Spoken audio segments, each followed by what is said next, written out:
నమస్తేనండి. అత్తగారు వంటలు యూట్యూబ్ ఛానల్కి స్వాగతం. ఈరోజు నేను అల్లం రసం ఎలా తయారు చేయాలో చూపిస్తున్నానండి.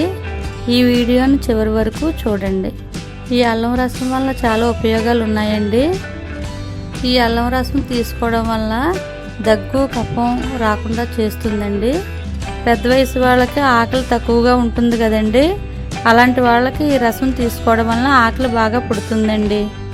ఈ వర్షాకాలంలో ఈ ఔషధం తీసుకోవడం వల్ల పిల్లలకి పెద్దలకి కూడా బాగా పనిచేస్తుందండి.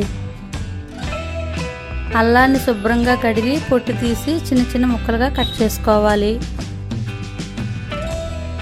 ఒక మిక్సీ జార్ తీసుకొని చిన్న చిన్నగా కట్ చేసిన అల్లం ముక్కలను అందులో వేయండి.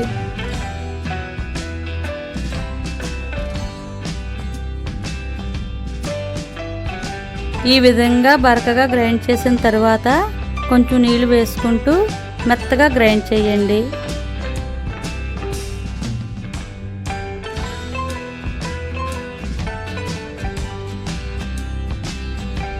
ఇదిగోండి, ఈ విధంగా గ్రైండ్ చేసుకోవాలి.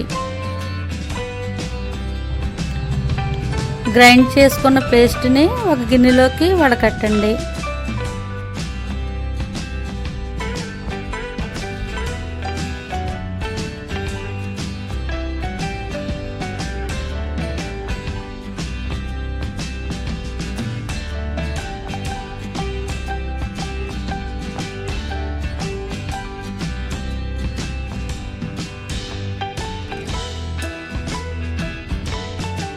ఆ రసాన్ని ఒక గ్లాసులోకి తీసుకొని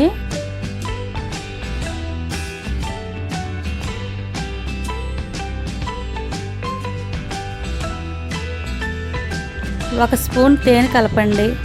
ఈ తేనె ఎందుకు వేస్తున్నానంటే అల్లం రసం ఒకటి ఘాటుగా ఉంటుందండి. అందుకని పిల్లలు ఎక్కువగా ఇష్టపడరు.